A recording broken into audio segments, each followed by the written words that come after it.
Okay, let's dive right into this explainer and totally take the panic out of reading arterial blood gas reports.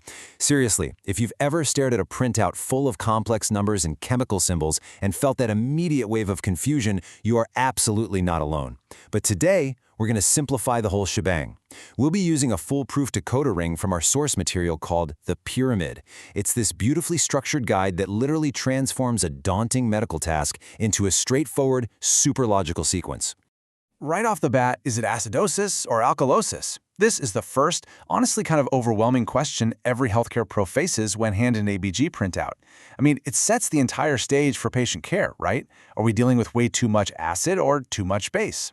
Without a solid system, it is so easy to get lost in the weeds. But today, we're going to crack that code entirely and shift you from confusion to complete confidence. Here is our agenda for today. First, decoding arterial blood gases. Second, the foundation, pyramid points. Third, finding the imbalance. And finally, analyzing system compensation.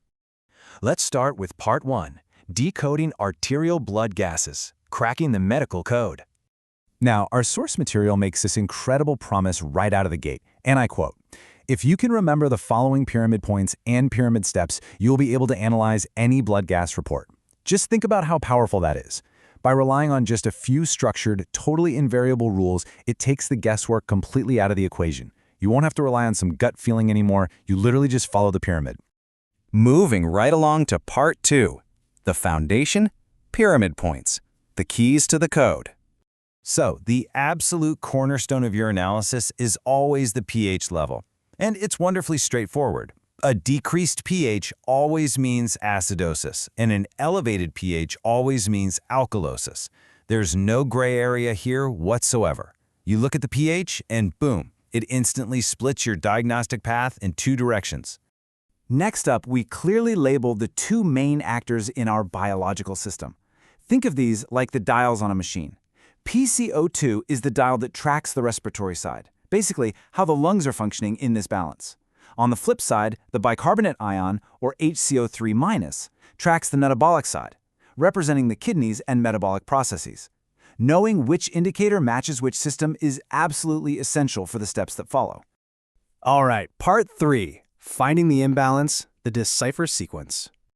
Here is our high-level roadmap, showing our exact sequence of operations. Think of this as your strict, non-negotiable checklist.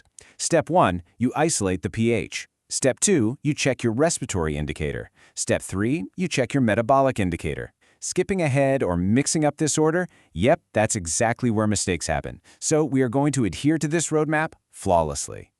Always start at the very top. Pyramid Step 1 demands that you look strictly at your pH results. Honestly, don't even glance at the other numbers yet. You need to determine, based on that baseline rule we just talked about, if your patient is in acidosis because the pH is decreased or in alkalosis because the pH is elevated. Once you lock that in, you're ready for the next level. Okay, now pay attention because the crucial point is this relationship comparison right here. This is the real secret decoder ring of the pyramid steps. You're going to compare your indicators against the direction of your pH. If your indicator moves in an opposite relationship to the pH, say pH goes down but the indicator goes up, it's a respiratory issue. But if the indicator moves in a corresponding relationship, meaning it goes in the exact same direction as the pH, then it's a metabolic issue. Let's apply this logic practically to Pyramid Step 2. You directly check your respiratory indicator, the PaCO₂. Is it elevated or decreased? Well, look at what your pH did in Step 1. If the PaCO₂ reflects an opposite relationship to your pH, you can stop right there. Boom! You've identified a respiratory imbalance. But if it does not reflect an opposite relationship, the puzzle isn't solved yet, and you have to move on to Step 3. So if Step 2 didn't give you the answer, Step 3 requires looking at the metabolic indicator, the HCO₃-. Now you got to ask yourself, does the HCO₃- reflect a corresponding relationship with the pH? Basically, are they moving together? If the answer is yes, the rules of the pyramid tell us with absolute certainty that you are looking at a metabolic imbalance. Finally, Part 4, analyzing system compensation, the final layer. Pyramid Step 4 is where we look to see if the body has successfully returned itself to baseline. You know, the body is this incredible machine that constantly strives for homeostasis, right? And full compensation is simply the medical term for when that effort has completely succeeded. Look closely at these numbers. 7.35 to 7.45. This right here is the magic threshold.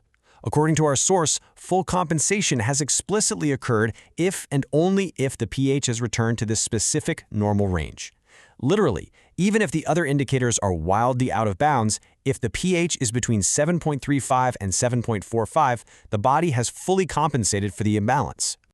But hey, what happens when things aren't perfect?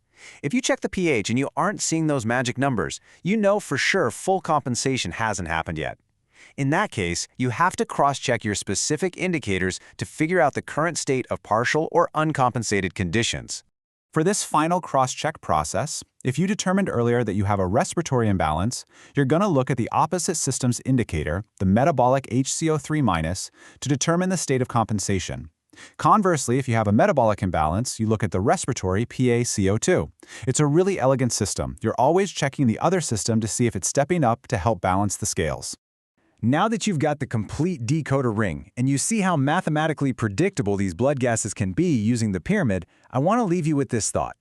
How does understanding this structured physiological math deepen our appreciation for the body's constant fight for balance? I mean, it's not just numbers on a page. It's a real-time snapshot of the human body's incredible ability to self-regulate. Keep this pyramid in mind, rely on this structure, and you will never have to guess at an ABG report again.